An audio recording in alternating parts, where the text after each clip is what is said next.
porque la historia de México nos ha enseñado que ningún pueblo conserva su libertad si permite que intereses extranjeros decidan sobre su destino.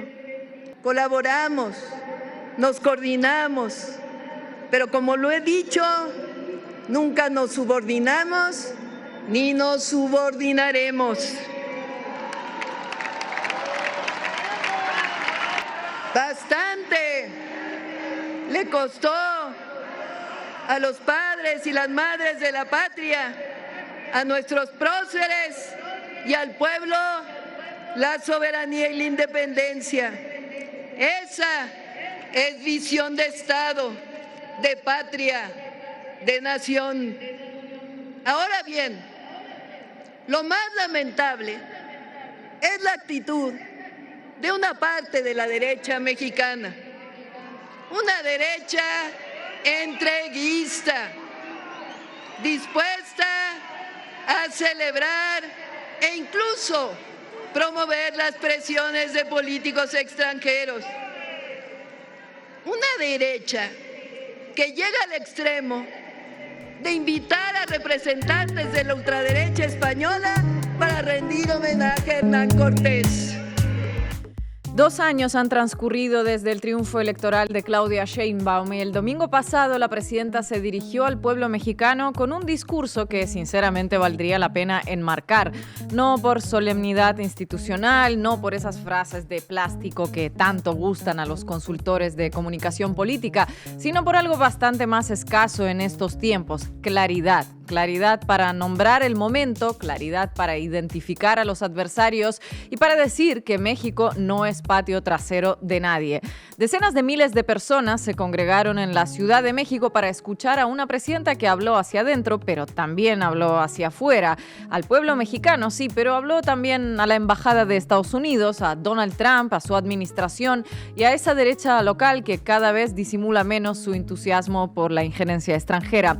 Porque hay algo bastante llamativo en algunos sectores políticos mexicanos. Se llenan la boca hablando de patria, de bandera, de soberanía y de libertad, pero apenas aparece un funcionario estadounidense dispuesto a regañar a México y se cuadran, aplauden y preguntan si también pueden cargarle la maletita. Sheinbaum hizo una pregunta central. ¿De verdad hay un interés genuino de Estados Unidos en ayudar a México a combatir la delincuencia organizada, o lo que hay es una instrumentalización del tema de la seguridad para meterse en la política interna mexicana? La pregunta se responde prácticamente sola, pero lo importante es que se haga desde esa tribuna con esa fuerza frente a ese pueblo y en este momento histórico. Claro que la ultraderecha estadounidense no habla de México por preocupación humanitaria, habla de México porque México importa, tiene recursos, peso geopolítico, capacidad industrial, relación directa con América Latina y un gobierno que no se arrodilla como quisieran. Es decir, no hay ningún interés real en ayudar a México en nada que no pase por subordinarlo a los intereses de Washington. Y para esa tarea cuenta Estados Unidos con algunas fichas locales. Maru Campos, Lili Telles, Alito Moreno y toda una constelación de políticos, comentaristas, intelectuales mal llamados liberales con vocación de agregados culturales de una embajada extranjera. Algunos incluso con visas doradas españolas por si la patria se complica y toca defender la soberanía desde un ático de varios millones de dólares en Madrid. La presidenta lo dijo con una frase demoledora: una derecha que llega al extremo de invitar a representantes de la ultraderecha española para rendir homenaje a Hernán Cortés. Y no era una exageración, veníamos de ver a Isabel Díaz Ayuso paseando por México, reuniéndose con su versión chilanga Alessandra Rojo de la Vega y hablando como suelen hablar ciertas derechas españolas cuando cruzan el Atlántico, con ese tonito de quien todavía no se enteró de que el imperio terminó hace bastante tiempo. Pero lo verdaderamente impresionante es que Sheinbaum dijo eso el domingo y al día siguiente ya teníamos en Ciudad de México a otra exponente de la extrema derecha española, la 15ª marquesa de Casa Fuerte, descendiente del marqués de Villafranca, de la marquesa María Tomasa de Palafox, del conquistador español Blas de Peralta y de una larga genealogía de primos y primas nobles que, como era costumbre en ciertos ambientes, se casaban mucho entre sí. Cayetana Álvarez de Toledo y Peralta Marta Ramos, militante del Partido Popular Español, llegó a México para reunirse ¿con quién? Con Ricardo Salinas Pliego, participar en eventos patrocinados por él y, atención, defender la soberanía de los mexicanos. Ay, Cayetana, por favor, no nos defiendas tanto. Se lo diré con más autoridad cuando tenga ya mi pasaporte mexicano, pero de momento permítanme decirlo igual, porque hay que tener una audacia histórica considerable para que una marquesa filofranquista llegue a México a explicarle al pueblo mexicano qué es la soberanía y a defender que México nunca fue una colonia, de lo que deducimos también que nunca hubo colonialismo. Es casi una instalación artística del imperialismo tardío, una performance involuntaria, un momento de cringe geopolítico. ¿Y cómo defendió la soberanía de México la marquesa? Con malabares discursivos bastante previsibles. Soberanía o populismo autoritario. Soberanía o Sheinbaum. Ya saben, el manual básico de manipulación emocional de la derecha transatlántica. Si gobierna el pueblo, es populismo. Si decide la mayoría, es autoritarismo. Si el Estado recupera capacidad de decisión, es amenaza a la libertad. Pero no conviene quedarse solo en la anécdota, aunque la anécdota sea irresistible, porque detrás de estos discursos para gente no demasiado lúcida hay articulación, financiación y una claridad programática envidiable. Cayetana Álvarez de Toledo no es solamente una señora con muchos apellidos y poco sentido del ridículo. Es directora del área internacional de la Fundación FAES, el think tank de José María Aznar, frecuentado por Felipe Calderón y conectado con las redes globales de la derecha radical, entre ellas Atlas Network. Ya saben ustedes cómo funcionan estas fundaciones. Dicen defender la libertad, la democracia y los derechos humanos, pero casualmente siempre terminan defendiendo privatizaciones, los golpes blandos o no tan blandos, el lawfare, las sanciones, la injerencia extranjera y a las oligarquías locales. Y están muy preocupados por México. Eso, más que tranquilizarnos, debería alarmarnos, porque cuando estas redes se preocupan por un país latinoamericano, normalmente no es porque quieran que le vaya mejor a su pueblo. Por eso el discurso de Sheinbaum fue tan importante, porque colocó el debate donde debe estar, no en la caricatura de si México es populista o si México decepciona a los consejos editoriales de la prensa conservadora española. La pregunta real es, efectivamente, ¿quién decide en México? ¿Las agencias extranjeras o el pueblo? ¿Los grandes intereses económicos o el pueblo? ¿Washington, Madrid y los millonarios locales o una mayoría social que votó masivamente por continuar un proyecto de transformación?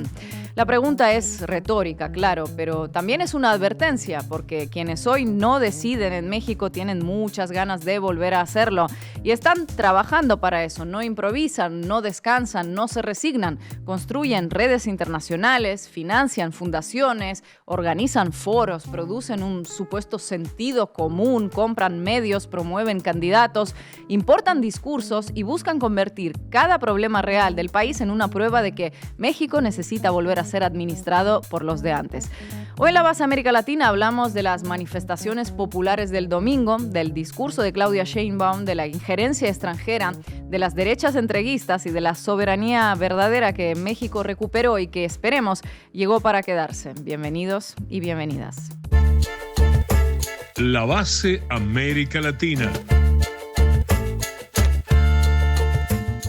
Centenares de miles de personas escuchando el discurso de Claudia Sheinbaum en todo el país. Marco Teruggi, ¿cuáles son las claves para ti? Bueno, vamos a analizar lo que pasó, esta movilización, este acto importante encabezado por Claudia, después en los diferentes estados, lo que dijo, el tono que utilizó, el mensaje que envió en frente a una plaza, esto es muy importante, cómo reaccionó la derecha que se viene rearticulando y sobre todo la pregunta, ¿cómo se puede frenar tanta injerencia, que es la palabra que usó la presidenta? Veloz, ¿qué nos traes hoy?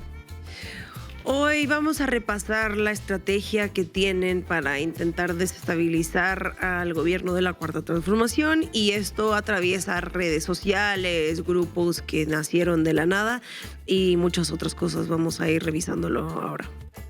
Y hoy también para analizar este tema nos acompañará el periodista, director de investigaciones especiales de Grupo Milenio, editor general de Milenio y Dominga, Salvador Frausto. Vamos a arrancar, Juanma. Debí tirar más datos. Con Marco Teruggi. Los tiempos políticos cambiaron en América Latina. No es que vinieran particularmente livianos en los últimos años. Si a algo nos hemos acostumbrado en un lapso, pongamos, de 10 años, es a una montaña rusa permanente en la política continental. Alternancia de gobiernos en periodos cortos, golpes de Estado clásicos o más sofisticados, campañas sucias, agrietamiento o fin de democracias y la emergencia de personajes políticos que parecen a veces salir de las catacumbas con motosierras, evangelios o nostalgias de dictaduras. Todo eso lo conocemos de primera mano y sí, la política en este continente es de alto riesgo, pero los tiempos que ya venían complejos se aceleraron, se están acelerando ahora mismo, semana tras semana, noticia tras noticia en varios de los países latinoamericanos, en particular en uno, acá, en México. Sí, el país que venía relativamente estable en política comenzó a entrar en zona de temblor a partir del mes de abril y pasaron en semanas lo que no había pasado en meses, porque la historia a veces es así,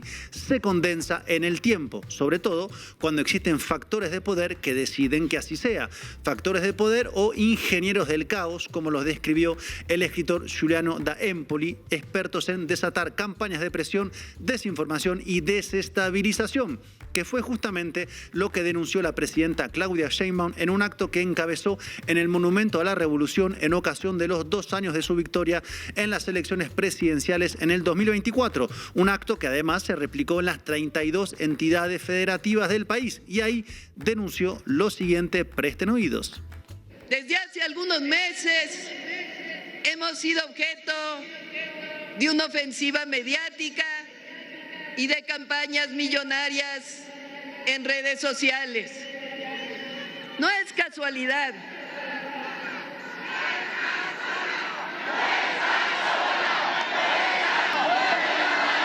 No es casualidad. Detrás de ellas están los sectores conservadores, nacionales e internacionales, que nunca aceptaron que México recuperara su dignidad y decidiera ejercer plenamente su independencia. Entendamos que hoy las formas de desestabilización promovidas por las derechas internacionales han cambiado un poco, pero no de propósito. Ya no siempre se imponen por la fuerza como era en el pasado. Hoy pueden expresarse a través de campañas digitales, operaciones de desinformación que buscan erosionar gobiernos o movimientos. Así, según la presidenta, existe una campaña destinada a desestabilizar el gobierno, una campaña con los dispositivos ya clásicos que conocemos de sobra. Millones inyectados en redes sociales, bots, noticias falsas destinadas a intoxicar la opinión pública. Y esta campaña tiene, según la presidenta, 2 actores articulados entre sí, conservadores mexicanos y conservadores internacionales. Una alianza que no es nueva en la historia de México. Si recordamos, por ejemplo, cómo en el siglo XIX un grupo de conservadores mexicanos conspiró para traer a México al emperador Maximiliano de Habsburgo para coronarlo. Sí, así como suena. Pero regresemos al siglo XXI, a este mes de junio y a la denuncia de una campaña contra el gobierno que tiene 2 timings muy precisos. Recuerdo de que siempre la política y, bueno, el tiempo van de la mano, ¿no? El primer tiempo es el general y lo hemos abordado aquí muchas veces y es el plan anunciado por Washington de tener una región totalmente alineada. De hecho, más que alineada, podemos decir subordinada hasta tener una condición neocolonial. Eso es la doctrina Monroe con el corolario Trump anunciado el año pasado o el plan de armar la Gran América del Norte, que incluye desde Groenlandia hasta Ecuador como parte del nuevo anillo de influencia exclusiva de Washington. Lo repetimos, pero es importante tenerlo presente porque estamos en este encuadre geopolítico, en esta temporalidad, queramos o no, y no hay que perderla de vista. Y el segundo timing político es el que se abrió cambió a partir del caso de Chihuahua, cuando en el mes de abril se descubrió por accidente, literal, la presencia de 4 agentes de la CIA que estaban operando en el estado violando la ley de seguridad que los obligaba a tener autorización federal para estar en el país, cosa que no tenían. ¿Por qué fue el punto bisagra que la presidenta pone como punto de inicio de la campaña contra México, contra el gobierno?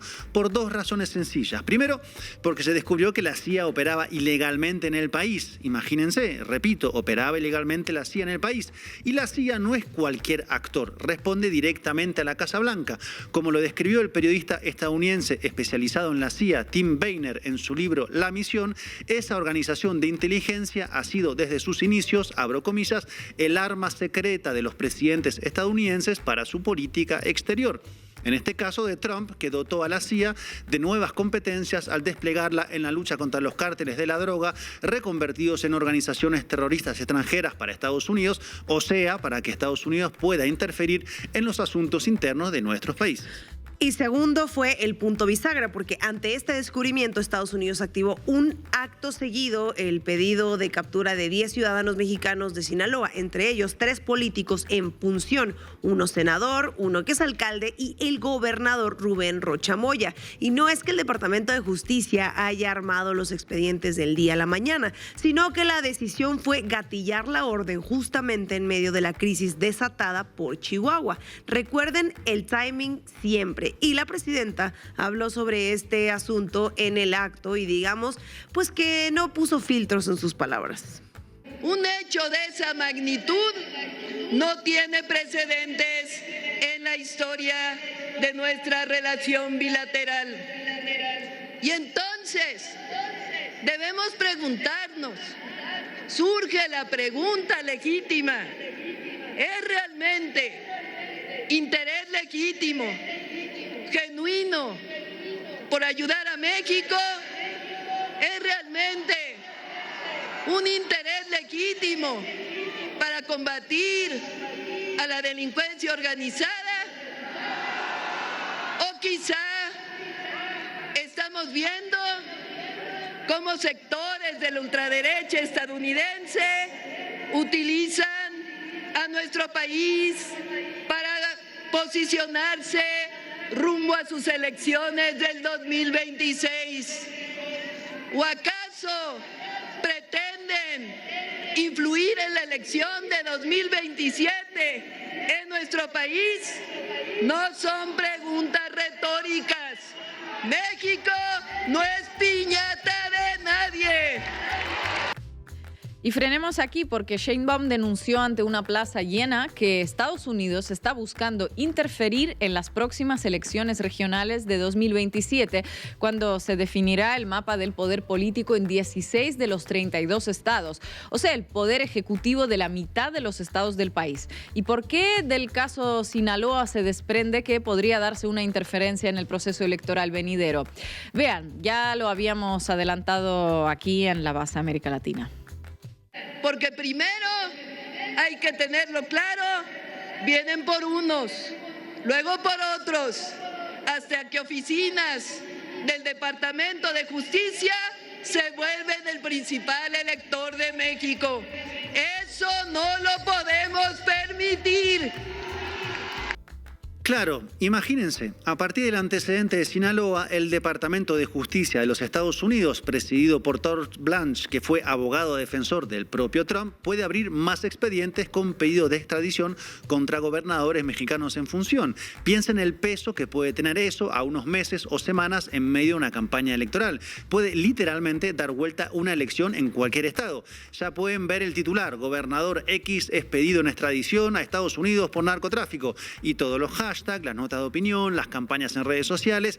Y acá, ojo, no es que pongamos las manos en el fuego por tal o por cual, o que neguemos que existan vasos comunicantes entre el dinero del narco y políticos locales o regionales. Negarlo no tendría sentido. Esto es otra cosa, es otro debate. En efecto, Marco, yo coincido porque esto puede ser el inicio por parte de Estados Unidos de convertirse efectivamente en el gran elector en México. Hacerlo a partir de acusaciones del Departamento de Justicia articuladas a grandes campañas mediáticas en momentos clave. Por eso el tema de Rocha Moya es mucho más que Rocha Moya mismo, porque puede ser el inicio de una intromisión en las campañas electorales de una manera que nunca se había visto antes.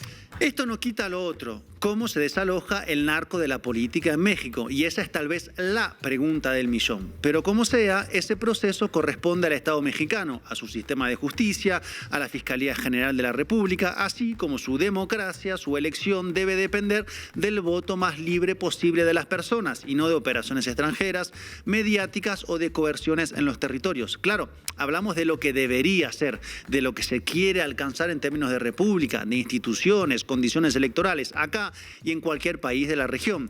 Debería ser un consenso que se quiere eso y hacerlo dentro de México y que no se venga de afuera a imponerlo, y sí, pero no lo es, al menos no en estos tiempos. Y lo que pasó este fin de semana lo grafica muy bien. Un día antes del acto de Sheinbaum en el Monumento a la Revolución que estábamos viendo, la gobernadora del estado de Chihuahua, María Eugenia Campos, realizó un acto político donde recibió el apoyo de dirigentes y legisladores del Partido Acción Nacional. Y estuviste viendo, querida Ina, quienes estaban entre los presentes. No solo entre los presentes, sino con gran protagonismo. Los mismísimos expresidentes Vicente Fox y Felipe Calderón, que fueron a darle su respaldo a la gobernadora señalada por haberle abierto las puertas de su estado a la entrada ilegal de la CIA. Bueno, por lo menos todo es muy claro, no hay disimulo alguno de que eso es lo que quisieran que pasara en todo México, ¿no? Que la CIA volviera a operar a sus anchas, dictando qué hacer y cómo hacerlo. Y en el acto, Calderón y Fox tuvieron derecho a tomar la palabra y se les dio un reconocimiento especial por su gran lucha contra el crimen por parte del mismo presidente del PAN, Jorge Romero. Adelante, vídeo, por favor, veámoslo. Del 2000 al 2006 y del 2006 al 2012 combatieron al crimen organizado, y es nuestro orgullo darle ese reconocimiento a don Vicente Fox y, por supuesto, nuestro reconocimiento a don Felipe Calderón. Gobiernos que combaten y combatieron el crimen, pues obviamente sí. ¿Cuántas botellas vacías habrá en ese evento entre Mauro Campos y Felipe Calderón? Supuestamente. Yo creo que Jorge Romero y Calderón ya se reconciliaron porque se odiaban hace poco todavía. Amén de lo risible o trágico en vista de la cantidad de muertos que dejó esta guerra contra el narco, lo cierto es que es una demostración de que el PAN decidió desempolvar a sus fantasmas políticos para defender a Campos. Menudo favor. Y algunas voces ya advierten que podrían intentar proyectarla como figura hacia las presidenciales del año 2030, aunque aún falta para eso y las imágenes de Fox y Calderón no parecen las mejores cartas para entusiasmar a las masas, vamos a decir así. Pero tal vez el intento ahora de esa derecha no sea lograr multitudes, sino rearticular un proyecto luego de tantas derrotas políticas y electorales, y que ese proyecto sea aprobado desde el extranjero, desde Estados Unidos, claro, o desde la derecha española que se volvió asidua visitante de México. Porque, bueno, como les decía, después de Isabel Díaz Ayuso y su reivindicación de la colonización con amor, ahora vino otra dirigente del Partido Popular, Cayetana Álvarez de Toledo, traída ¿por quién? Por Ricardo Salinas Pliego, por supuesto, que le dio una tarima en su Universidad de la Libertad para que diera un discurso. Temporada de injerencias y de visitantes del extranjero a México. Y volvamos a eso, que es contra lo cual tuvo lugar la movilización del domingo, la injerencia. Solo quiero agregar una precisión más que dijo la presidenta Sheinbaum el lunes en la conferencia mañanera sobre los actores protagonistas de esto que está pasando. Hay mucho diálogo con el gobierno de Estados Unidos. De hecho, les confieso que yo no creo que sea el presidente Trump quien ha encabezado esta ofensiva en distintos temas, no lo creo. ¿Qué hemos hecho? Nosotros lo que queremos es una buena relación con el gobierno de Estados Unidos y con distintas, con todas sus áreas. El asunto o el problema no sería entonces Trump, sino quienes lo rodean. Es similar a la tesis que planteó el presidente Gustavo Petro de Colombia cuando afirmó que Trump estaba siendo engañado por sus asesores y por eso atacaba a su gobierno. Luego tuvo lugar la reunión entre los dos presidentes, Petro y Trump. Las tensiones públicas bajaron, pero no así la injerencia a través de mecanismos tal vez menos estridentes, pero no tanto menos eficaces. Les recomendamos ver el programa que hicimos ayer acá sobre las elecciones en Colombia. Si la cabeza decisora está en Trump, en Marco Rubio o en grupo de conservadores articulados de lado y lado de la frontera, lo cierto es que la injerencia está en marcha. Y la gran pregunta es ¿cómo se la frena? Lo primero es denunciarla blanco sobre negro, como pasó este domingo 31 de mayo. Explicar la existencia de una campaña de desestabilización, la forma en la cual está articulada, sus objetivos, quiénes la encabezan dentro y fuera del país, por qué en estos momentos políticos se produce. Y luego movilizarse ante eso para mostrar fuerza, contundencia, evidenciar la disposición tanto al diálogo y como al conflicto, o a la diplomacia, como a las calles. Esa movilización es fundamental para cualquier gobierno popular en América Latina. La pregunta es, ¿qué más hacer ante una injerencia tan abierta y tan evidente? ¿Acaso será tomar medidas legales? Porque en esa dirección se aprobó el viernes pasado en el Senado una reforma constitucional que busca permitir que el máximo tribunal electoral pueda invalidar una elección si se acreditan actos de intervención o injerencia extranjera que influyan en los resultados. Claro, esto generó mucho debate y hace falta discutir a fondo los pormenores de una reforma de esta naturaleza, pero cabe otra pregunta. ¿Cuál es la solución? Porque Estados Unidos interviene descaradamente en elecciones de la región. ¿O no recuerdan la intervención con más de $20 mil millones para salvar a Javier Milei en Argentina en las elecciones de medio término el año pasado? ¿Y qué se hace ante esto? Pues simplemente ver cómo ocurre. Bueno, ¿qué se hace? ¿Qué hacer? Es una gran pregunta en este tiempo que no es cualquiera, sino que está acelerado, está frontal, no hay más leyes internacionales y el presidente de los Estados Unidos decidió pintar al continente con la bandera estadounidense, incluso más allá del continente. Y hacerlo, lo hace sin disimulo, con agentes de las CIA que están infiltrados, operaciones encubiertas, miles de millones de dólares para cambiar elecciones, con campañas en redes sociales, grandes medios de comunicaciones o con aranceles. Un imperio, esa vieja palabra que volvió a estar de moda, que dice abiertamente que lo nuestro en realidad es de ellos. ¿Y qué se hace? Bueno, hay varias respuestas y acá les planteamos algunas. Lo seguro es que no se puede no hacer nada. Muchas gracias, Marco. Pero hay algo que no entienden. México ya cambió. Nada ni nadie va a detener la transformación de nuestra patria. México es un país democrático porque este movimiento nació del pueblo, camina con el pueblo y gobierna para el pueblo. Ya no son los tiempos de los privilegios y de la corrupción.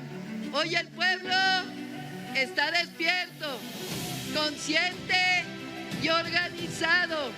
Por eso les pregunto, ¿quién decide en México? ¿Las agencias extranjeras o el pueblo?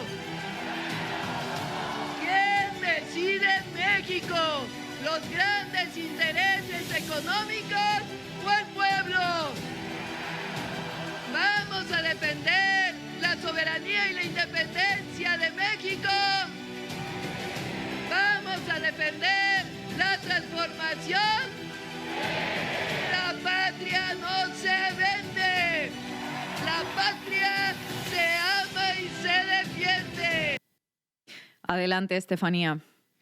La patria se ama y se defiende. Vamos arriba. Cuéntamelo todo y exagera con Estefanía Veloz.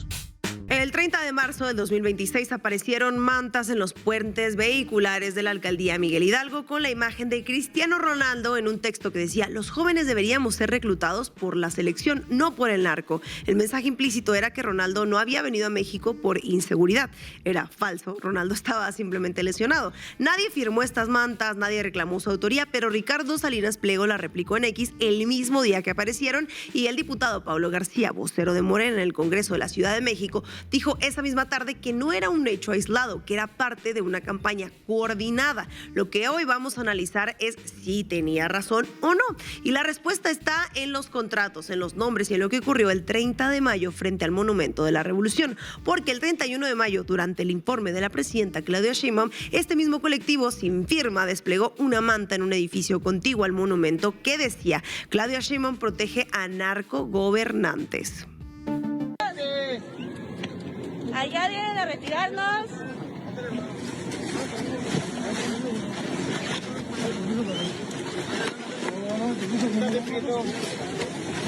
Cuidado. ¿Quién los manda? Un grupo de hombres retiró del Zócalo de la Ciudad de México la manta contra los políticos de Morena. En la manta aparecían fotos de varios funcionarios del Partido de la Cuarta Transformación señalados como narcogobernantes. La lona gigante fue extendida por un grupo del colectivo Mexicanos al Grito de Paz, que le exigía a Claudia Sheinbaum no proteger al gobernador con licencia de Sinaloa, Rubén Rocha Moya. La protesta fue inicialmente interrumpida por un grupo de mujeres que se identificaron como comerciantes y empresarias de la zona. Momentos después, hombres encapuchados se llevaron la lona hacia calles aledañas al Palacio Nacional y los manifestantes abandonaron la zona por temor a ser agredidos. Bueno, esta fue una nota que se desplegó una semana antes y ya hablaremos de la que estuvo presente el día del Zócalo. Pero vamos por partes. Empecemos, Ina. Adelante. La Asamblea Legislativa de la Ciudad de México dio una conferencia de prensa. Paulo García presentó documentación sobre 4 organizaciones: Latido Joven, Creemos México, Somos México y Mexicanos al Grito de Paz. Plataformas que se presentan como sociedad civil independiente, pero que según Morena responden a una estrategia diseñada para posicionar una narrativa de crisis y caos de cara al Mundial de Fútbol de 2026.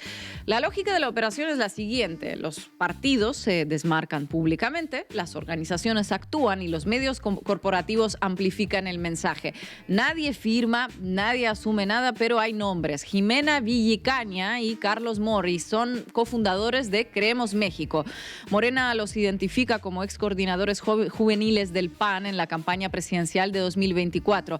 En noviembre de 2025, Adán Augusto López los acusó desde el Senado de haber organizado la marcha de la generación Z.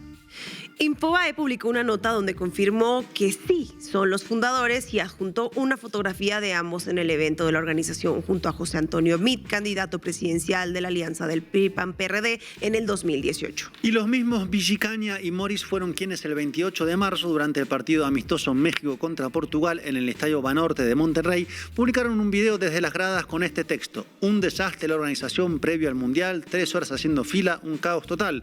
Lo que omitieron es que la operación del estadio es responsabilidad del operador privado del recinto, no del gobierno, y con esto buscan que la narrativa de incompetencia gubernamental frente al Mundial quede instalada desde las gradas. Y la huella institucional no se queda solo en los fundadores. Jair Anaya, otro militante juvenil del PAN, encabeza Latido Joven y es señalado como operador en la colocación de mantas en vialidades en la capital, o sea, en la Ciudad de México. Tiene fotos públicas en Instagram con los logos de Acción Juvenil y fue fotografiado en octubre del 2024 en un evento del partido apoyando a Jorge Romero para la dirigencia nacional del PAN. La cuenta oficial de la Dirección General de Servicios Urbanos de la Alcaldía Cuauhtémoc, que gobierna Alexandra Rojo de la Vega, y aparece entre los seguidores de Latido Joven en Instagram. El alcalde de Miguel Hidalgo, Mauricio Tabe, coordinador nacional de alcaldes del PAN, figura como invitado especial en foros de Creemos México y Latido Joven. Fue lanzado el 24 de mayo en el propio Monumento a la Revolución con cientos de asistentes, pero tenía solamente 139 seguidores en Instagram al momento del evento. 139 para un lanzamiento con cientos de personas en el lugar. Eso no es crecimiento orgánico, eso es movilización, pero la pregunta que me surge es si fue orgánica o no. Y pensemos en los antecedentes de la marcha de la generación Z del 15 de noviembre de 2025. El 18 de noviembre, Luisa María Alcalde exhibió en conferencia un contrato entre el PAN CDMX y el influencer Edson Saúl Andrade Lemus, el principal promotor de esa marcha, que se presentaba como apartidista. 2.106.000 pesos en 12 pagos mensuales de 175.000. Jorge Romero, dirigente del PAN, reconoció la autenticidad del contrato, pero negó que el partido hubiera convocado la marcha. El mismo guión, la misma estructura, el mismo deslinde de la organización Moviliza. El partido dice que no sabe nada y Mexicanos al Grito de Paz, documentado por Sin Línea, fue creado el 25 de febrero del 2026 y desplegó al menos 13 intervenciones públicas. Desde entonces, lonas, pintas espectaculares y más. Sus etiquetas, hashtag narcopresidenta Claudia y hashtag elecciones sin narco. El objetivo, según Morena y algunos medios, es aprovechar el Mundial, el evento con mayor exposición mediática global del año, para que esa narrativa sea amplificada por medios corporativos y llegue hasta las audiencias internacionales, desmarcando a los partidos del desgaste directo. El 30 de mayo, un día antes del informe de la presidenta Claudia Sheinbaum, TV Azteca publicó una nota. Obligan a trabajadores del gobierno federal a acudir al meeting de Sheinbaum. Fuentes del INDAVI y de CNBV dijeron a TV Azteca que les ordenaron verbalmente llegar a las 9 de la mañana al Monumento a la Revolución. Y entre esa cobertura y el día de la jornada donde fueron al Zócalo, vamos a ver esto. Hay prácticas que se repiten con los años y una de ellas es el acarreo. En el evento donde la actual administración celebró el segundo aniversario de su triunfo en las urnas, así estaba el estacionamiento en zonas aledañas. Otros más llegaron compactados en un camión de redilas. ¿De dónde vienen?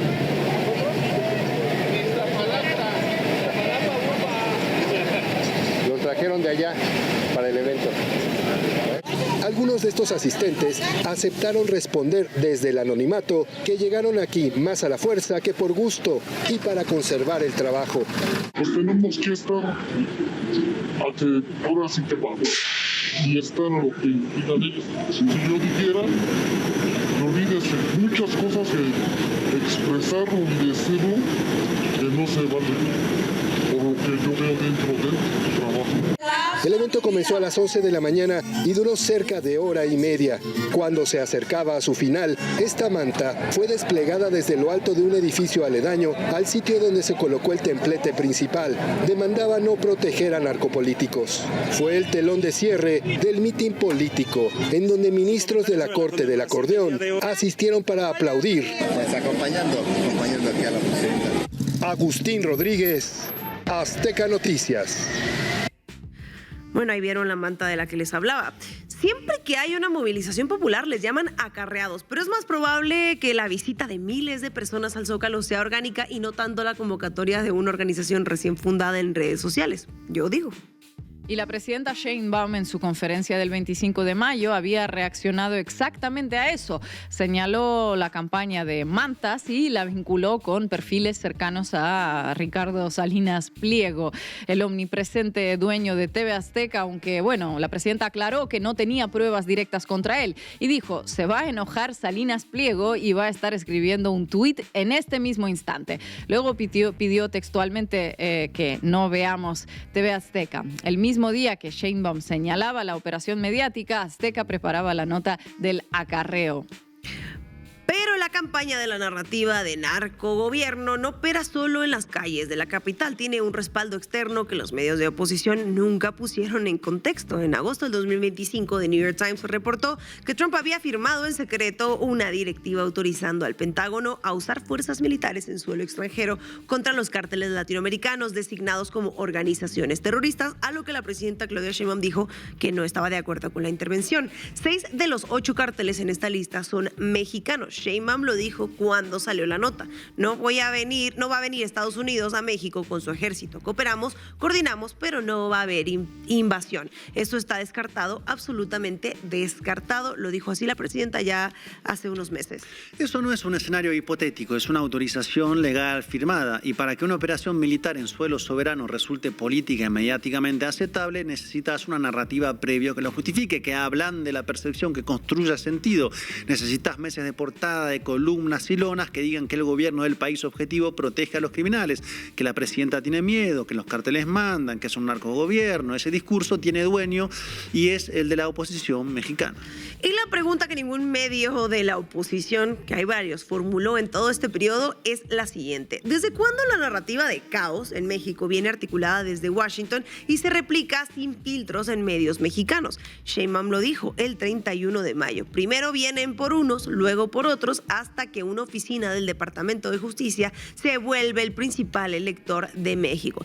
Esta pregunta tiene una respuesta histórica. En el 2019, el general Salvador Cienfuegos, exsecretario de Defensa Nacional, fue arrestado en Los Ángeles bajo cargos del Departamento de Justicia de Estados Unidos. México exigió su devolución. La Fiscalía General de la República lo investigó y lo exoneró. Estados Unidos respondió desclasificando el expediente que México había pedido mantener confidencial. No hubo escándalo en los medios de oposición por esta filtración deliberada que hizo Estados Unidos. Sí lo hubo cuando Sheinbaum dijo que la soberanía no se negocia. Ojo, que lo que pasó con Cienfuegos, pues difícil estar de acuerdo. El círculo completo, cuando ves que el Senado aprobó el 29 de mayo, 2 días antes del informe, una reforma al artículo 41 constitucional que crea una causal de nulidad de elecciones por intervención extranjera. Los medios de oposición la cubrieron como ley censura y amenaza a la democracia. Ese encuadre tiene pues una lógica precisa. Si existe una ley que prohíbe la injerencia extranjera, cualquier denuncia futura de esa injerencia queda asociada a la ley que aprobó Morena. El instrumento legal se convierte en el argumento para descalificar cualquier denuncia. No se analiza si la injerencia existe o no, ¿qué va? Se analiza si la herramienta para combatirla es confiable o no. Y la frase que más circuló el 31 de mayo en medios de oposición no vino del discurso de la presidenta Sheinbaum, vino de Denise Dresser en X. Puso, solo faltó que develara una estatua de Rocha Moya, lo nombrara héroe de la patria, le dedicara el himno nacional. Así de absurdo y de reducido es. Y luego puso, 2 cosas pueden ser ciertas al mismo tiempo, el injerencismo. Fíjense en el verbo que usa Reuters, escalates, escala, como si la que estuviera subiendo la temperatura fuera Sheinbaum, no Trump, que firmó una directiva secreta para operar militarmente en suelo extranjero, no la CIA, que opera sin permiso en Chihuahua. La que escala es la presidenta, que sale a decir que eso se llama injerencia, o sea, se llama como se llama porque es lo que es. Ese verbo es una decisión obviamente editorial y política. Y la pregunta que no aparece en ninguna portada del Reforma, el Universal ni Latinos, hoy estamos llenos de preguntas, por cierto, en esta sección, es si Trump firmó en secreto una directiva para intervenir militarmente a México, si la CIA operaba sin permiso en Chihuahua. Y si una red de organizaciones con sello panista lleva meses colocando mantas con exactamente ese mismo mensaje en las calles de la capital, ¿en qué momento eso deja de ser coincidencia y empieza a ser estrategia? Esa pregunta no tiene respuesta en los titulares. Muchísimas gracias, compañera. Llamo la atención del pueblo de México.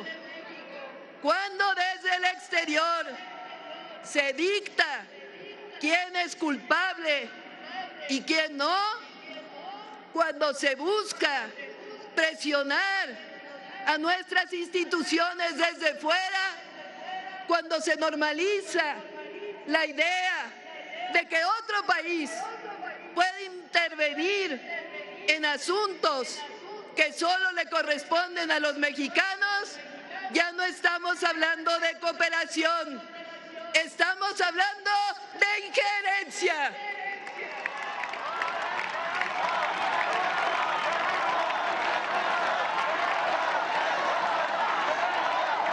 Y México, que se oiga claro, que se oiga fuerte, no acepta injerencias. Somos un país libre, independiente y soberano.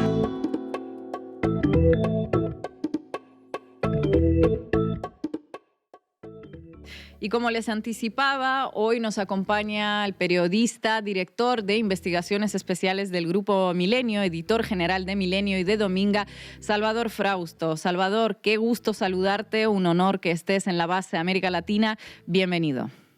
Muchas gracias, Ina, un gusto estar aquí con ustedes. Salvador, la derecha y Estados Unidos acusan al gobierno mexicano de no enfrentar a los cárteles, al problema del narcotráfico, y eso supuestamente justificaría su intromisión. ¿Esto es así? ¿Existe esa inacción del gobierno de la que tanto se habla en los medios y desde portavocías diferentes? Es absolutamente falso, es un pretexto de los Estados Unidos tomar este tema de la lucha contra los cárteles, a quienes designó como grupos terroristas, para tener una intervención, una injerencia extraterritorial, una injerencia en otros países.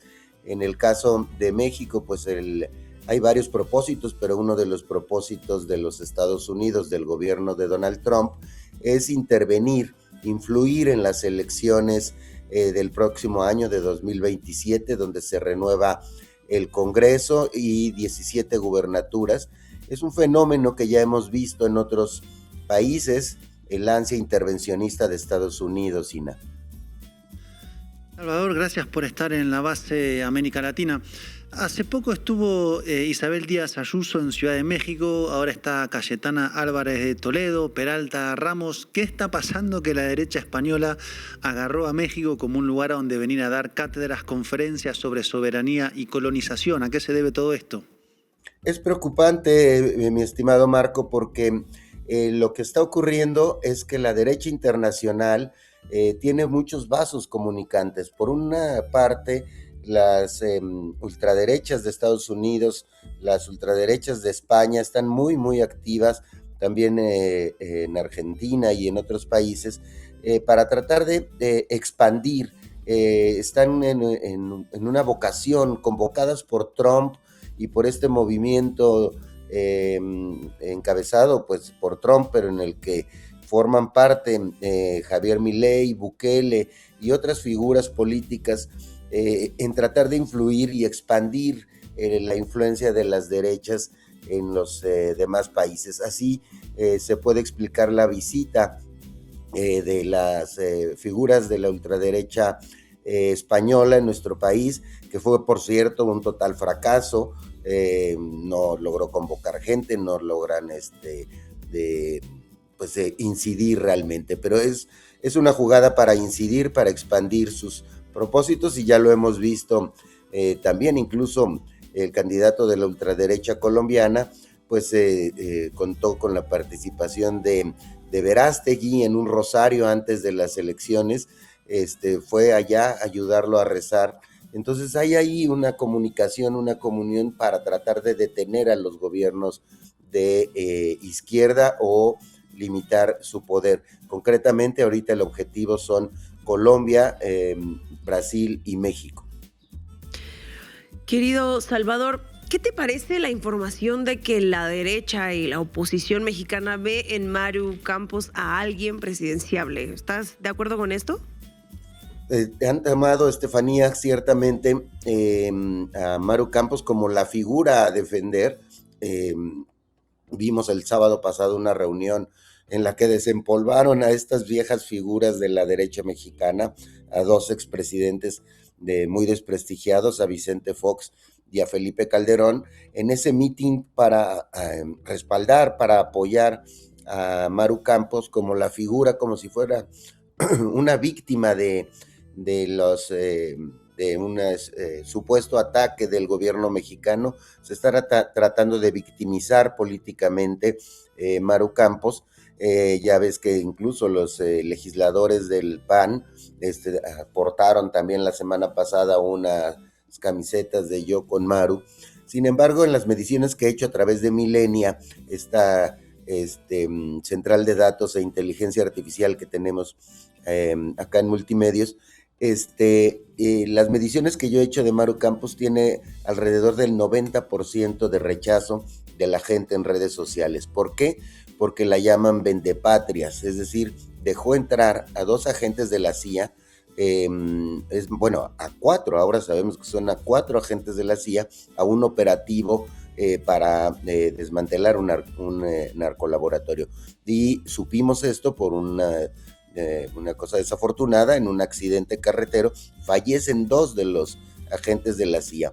Es decir, Maru Campos estaba colaborando fuera de la ley, fuera de cualquier acuerdo formal con la CIA, que no es la DEA, que es la que combate al narcotráfico, es el organismo de espionaje de los Estados Unidos operando dentro de nuestro territorio con permiso de la gobernadora Maru Campos. Salvador, ¿qué representan estas concentraciones en sitios emblemáticos de la Ciudad de México? Que a estas alturas ya van unas cuantas, y te pregunto si se seguirán haciendo o cómo lo ves. Me parece muy bien el cambio de dirigencia en Morena. Luego se vio cuando entró Ariadna Montiel un Morena más en movimiento. Me parece que esa es la función de un partido político y de una dirigente política. Si están atacando al gobierno mexicano con fines de presión, no solamente para intervenir en las elecciones, sino estamos en medio, en un proceso de negociaciones del Tratado de Libre Comercio, y hay también expresiones de Estados Unidos, pues sirven para presionar a una de sus contrapartes, en este caso a México. A mí me parece que la presidenta Claudia Sheinbaum y el movimiento de la 4T, Morena en concreto, mostró fuerza, mostró músculo.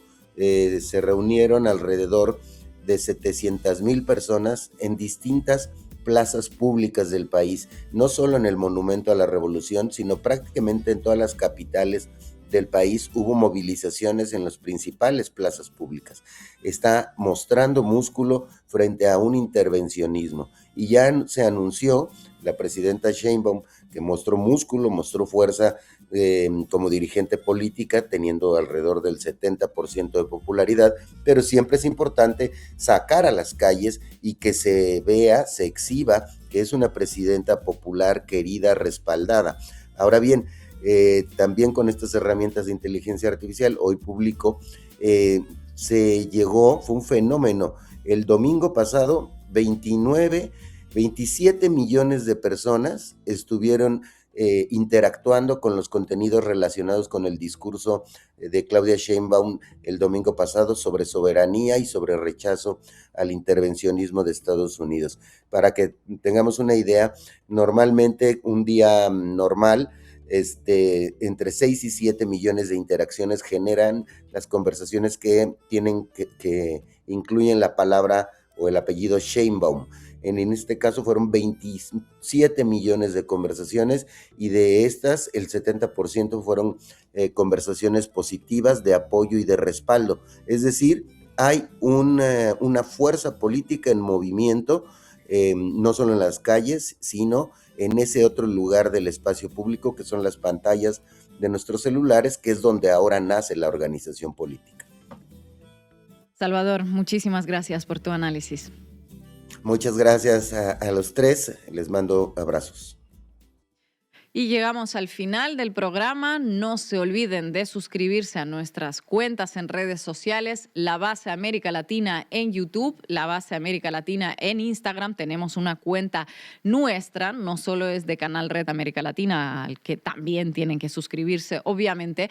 También somos La Base América Latina en TikTok y en Facebook. Y como siempre, les animo a que se suscriban al Canal Red, porque es sumamente importante para que nosotros podamos seguir funcionando y trayéndoles la información de calidad. Lo pueden hacer escaneando el QR que les dejamos en pantalla, y también les vamos a dejar, como siempre, otro QR que les va a llevar directamente a nuestra playlist en Spotify. Nos vamos a ver mañana aquí a las 7 horas chilanga. Hasta pronto.